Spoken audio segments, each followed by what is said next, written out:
Hello fellow Star Wars fans and welcome to my review for LEGO Star Wars The Skywalker Saga. This is developed by TT Games and published by Warner Brothers Games. This action-adventure game is available on the PS4, the PS5, Xbox One, Xbox Series S and X, also on the Nintendo Switch, as well as PC. And we have been waiting for this game for a very long time. The LEGO Star Wars series is very well renowned across the fan base, and even though this one got a couple delays under its belt, I am happy to say that it has been worth the wait. So you have both free play as well as playing through all 9 of the Star Wars films. So we'll start there first. I started at episode 1, but you can also start at episode 4 or episode 7. And throughout these levels, they have like 5 missions per movie. And by the time you get through all 5 missions, it's about 2 hours per movie, which is pretty neat because it actually adds up to about the normal length of a 2 hour, 15-minute Star Wars film.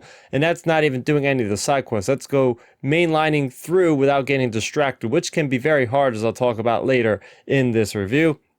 So it's very quick, very snappy, gets to the point. Some people might not like that you're not in certain areas for longer than you are, but I think it works out well, especially considering there's literally 9 Star Wars movies in here to play through. And what I love about this game is how it feels like it's a celebration of Star Wars on a level we haven't seen before. From the planets to the ships to the characters, you'll find something you love about Star Wars in this game, and under the Disney umbrella, we haven't had that in a video game experience anything like this before. This is basically as big as it gets for a Star Wars game, I think, so far. Of course, when it comes to the humor of the characters, that's why we go to LEGO games. One of the reasons why is because they make funny gags like, Order 67 instead of Order 66, as the Emperor puts it, and has people dancing around. Or somebody mowing the grass in the middle of the Battle of Naboo, and stuff like that that just has me cracking up. Such great humor there. We also have some really cool voice acting from even some of the legacy characters. We have Billy D. Williams reprising his role. We have Greg Gunberg playing Snap Wexley. We also have the Clone Wars crew playing the parts in Episode 2 and Episode 3 with James Arnold Taylor as Obi-Wan, Sam Witwer as Maul, and the Emperor. So it felt so cool actually hearing them take their roles in a different place that they haven't actually done them before. So, and that's all just from the campaign and stuff I really enjoyed from that. And as much as you might get enjoyment out of that, that's really only like a portion of the experience, because I started playing free play, and man, oh man, am I having a blast. So free play, after you unlock all the planets through the story, through the movie playthroughs and all that, you're able to go back and play as any character, and there's such a hook in the actual free play mode because you're trying to go after these Kyber bricks, which are, think about it as like little puzzles, platforms. Go back to like Nintendo 64 with games like Banjo and Kazooie and Mario 64. I feel like it feels like that, right? You're going around, you see something up high above, how do I get there? And you might have to switch out different characters, and that's another thing I really like about this game is the overall classes. Like you have your scavenger class, your bounty hunter, your Jedi, your Sith, your rebel, your Imperial character. So each one of these like mini figures that you control fits into one of those categories. So, your bounty hunters might have like a grappling hook, they can pull something off, or your Jedi can use the Force to levitate things and make it easier to get up to different places. So the way the game actually makes you think to get through some of these puzzles in this free play mode is great. And just the overall space combat is a whole nother aspect that hasn't really been focused on other LEGO games. You can unlock any kind of ship you really want. I got my favorite ship in the game, YT-2400, or in Star Wars in general, I should say. It's modeled after the Outrider from Shadows of the Empire, so I had a blast just going around taking out, control ships of the Separatists with this ship. And there's also a progression system. So with these Kyber crystals, the reason why you're going after them in the first place is because there's multiple different trees to specialize in your playthrough that you'd like to do, whether increasing your health or increasing your overall accumulation of studs as far as like proximity, increasing your range damage or melee damage. And that's just with the core abilities. You can even go into more specialized trees for each class like Jedi, Bounty Hunter, etc. So there's a lot lot to enjoy. There's a lot to do in this game. Now, some negatives, things that are holding the game back from perfection for me is I was having a little bit issue of the menu system at first. I'm getting used to it now, but I feel like it still could use a little bit more free-flowing of improvement.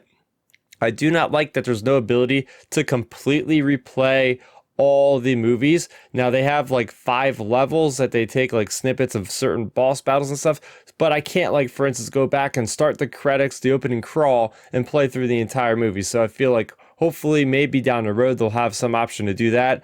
I think this game is very easy. It's a little bit too easy, but this is also for all ages, so I understand that this could be a lot of kids' like first game. So, and I think where a lot of the fun comes from is the free play, which actually will challenge your brain more than anything else. But even if you die, you kind of respawn and you get your bricks back and you just fight again. So it's definitely nothing like a Dark Souls experience game.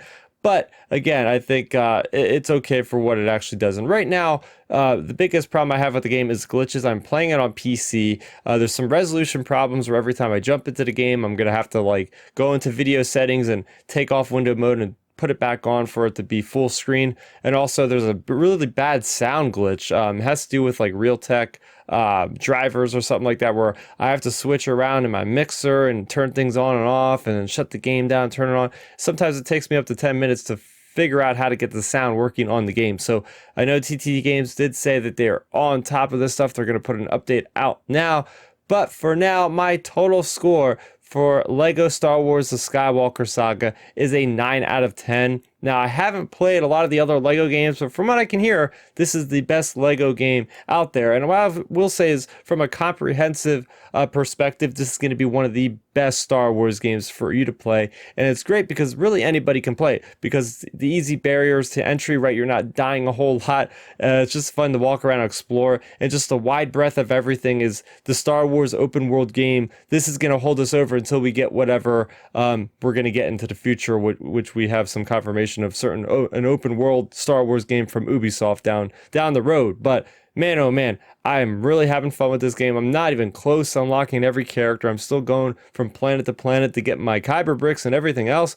But I want to hear from you guys. What do you think of the Skywalker Saga? Was it worth the wait? I certainly think it was. I think it exceeds my expectations. Let's talk about it in the comment section down below. For more on Star Wars, you're already in the right place. Make sure you go ahead and subscribe to this YouTube channel for more on Lego Star Wars and any other Star Wars content coming in the future. We also have a Outer Rim Transmission podcast that me and my friends do every week. Make sure you go ahead and check that out. It airs every Friday around 9 o'clock Eastern, and you can download it on Spotify, Apple Podcasts, and wherever podcasts are found. So that's going to do it for me, Starrapter. Thank you so much for watching, and may the Force be with you always. Thanks for checking out the video. Please hit that thumbs up symbol. It helps me know that I'm making content that you guys enjoy. And if you enjoyed this video, I also included 2 videos down below you guys should check out. And please consider subscribing to this channel. It helps support me and it notifies you guys of when I get new videos up on the channel. You can also contact me on Twitter, Facebook, and Instagram at Starrapter.